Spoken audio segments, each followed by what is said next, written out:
కాపల్లి జిల్లా పరవాడ ఫార్మాసిటీలో అగ్ని ప్రమాదం సంభవించింది. తెల్లవారుజామున ప్లాస్టిక్ పైరోలిసిన్ ఆయిల్ తయారీ కంపెనీ దక్షిణ ఎనర్జీలో ప్రమాదవశాత్తు మంటలు చెలరేగాయి. ఒక్కసారిగా మంటలు వ్యాపించడంతో పలువురు కార్మికులు ఫ్యాక్టరీలోనే చిక్కుకుపోయారు. ఈ ప్రమాదంలో 2 కార్మికులు మరణించారు. వారి మృతదేహాలను కూడా బయటకు తీశారు. మృతులిద్దరూ అచ్యుతాపురం వాసులుగా గుర్తించారు. ఘటన గురించి తెలిసిన వెంటనే అటు అగ్నిమాపక సిబ్బంది హుటాహుటిన ప్రమాద స్థలానికి చేరుకుంది. మంటలను అదుపు చేసేందుకు అగ్నిమాపక సిబ్బంది తీవ్రంగా ప్రయత్నిస్తోంది. మరోవైపు పోలీసులు రంగంలోకి దిగి సహాయక కార్యక్రమాలు చేపట్టారు. మనం 10 టీవీ స్క్రీన్ పై విజువల్స్ చూస్తూ ఉన్నాం.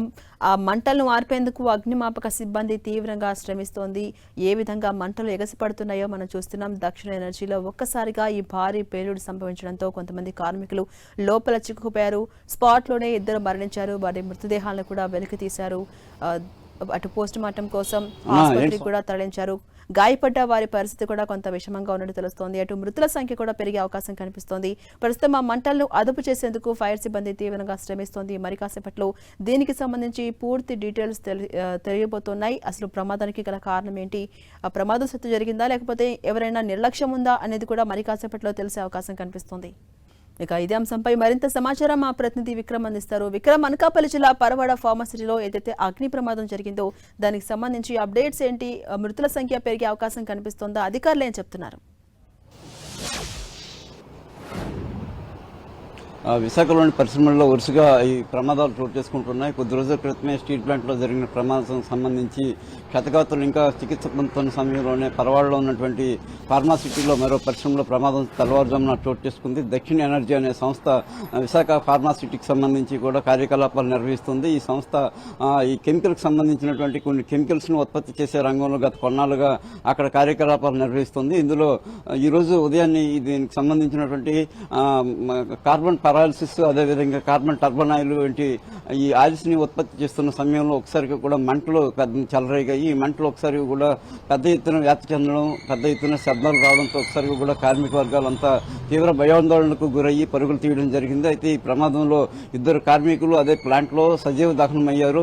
ఆ మంటలలో చిక్కుకొని ప్రాణాలను కోల్పోయారు. వీరిద్దరు కూడా వెంకటేష్, అదేవిధంగా త్రినాథ్ అనే 2 కార్మికులుగా కూడా గుర్తించారు. మరో 2 కూడా ఈ మంటలలో చాలా తీవ్రంగా గాయాల పాలయ్యి ప్రస్తుతానికి ఆసుపత్రికి చికిత్స కోసం తరలించడం జరిగింది. అయితే ఈ ప్లాంట్ లో ఈ కెమికల్స్ ఉత్పత్తి చేస్తున్న సమయంలో ఈ ప్రమాదం ఎలా చోటు చేసుకుంది, ఏ కారణం చేత ఈ ప్రమాదం జరిగిందనే దాని మీద దృష్టి సారించారు.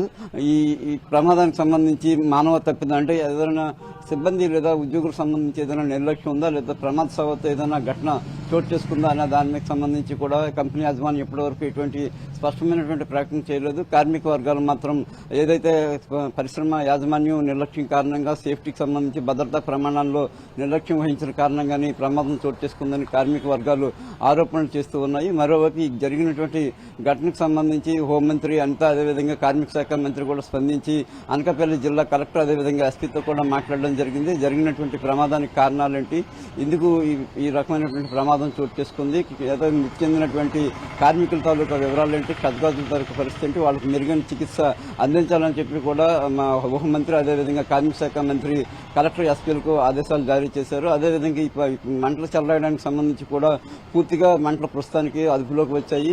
ఫైర్ సిబ్బంది హుటాహుటిన ఘటనా స్థలకు చేరుకొని మంటలను పూర్తి స్థాయిలో అదుపు చేసి ప్రస్తుతానికైతే ప్లాంట్ లో మామూలు సాధారణ పరిస్థితి నెలకొని ఉంది. అయితే ఈ ప్రమాదానికి సంబంధించి కూడా కారణం ఏంటనే దాని మీద పోలీసులు దర్యాప్తు కూడా రంగంలో దిగారు. కార్మిక సంఘాలు అదేవిధంగా ప్లాంట్ లో ఎంతమంది ఈ ప్రమాదం జరిగిన సమయంలో విధులు నిర్వహిస్తున్నారు, విధులు నిర్వహిస్తున్న సమయంలో ఈ గాయాల పాలైనటువంటి వాళ్ళ పరిస్థితి మెరుగైన చికిత్స అందించడం కోసం ఎటువంటి చర్యలు తీసుకుంటున్నారు అనే దాని మీద పూర్తి స్థాయిలో దర్యాప్తు చేస్తూ ఉన్నారు. ఈ దక్షిణ ఎనర్జీ అనే సంస్థ చాలా కాలంగా కూడా ఈ కెమికల్స్ అంటే ఫార్మాసిటీలో ఇతర సంస్థలు నిర్వహించడానికి సంబంధించి వాళ్ళకి కొన్ని ఆయిల్స్ ని సరఫరా చేస్తూ ఉంటుంది. ఆ ఆయిల్స్ ను ఈ దక్షిణ ఎనర్జీలో తయారు చేస్తూ ఉంటారు.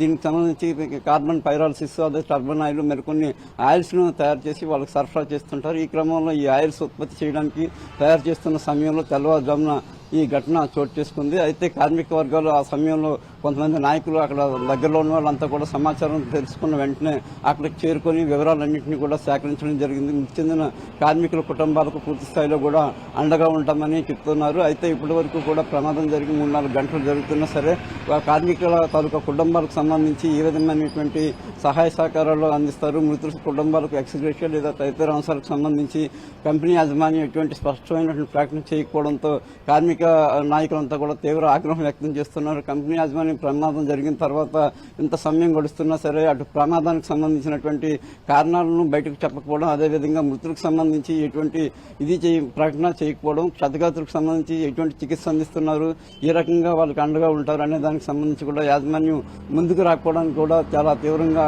కార్మిక వర్గాలు చూస్తున్నాయి.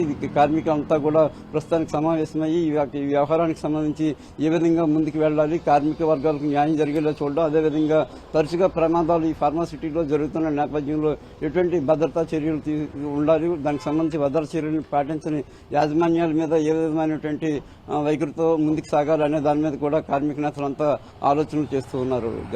Right, thank you Vikram.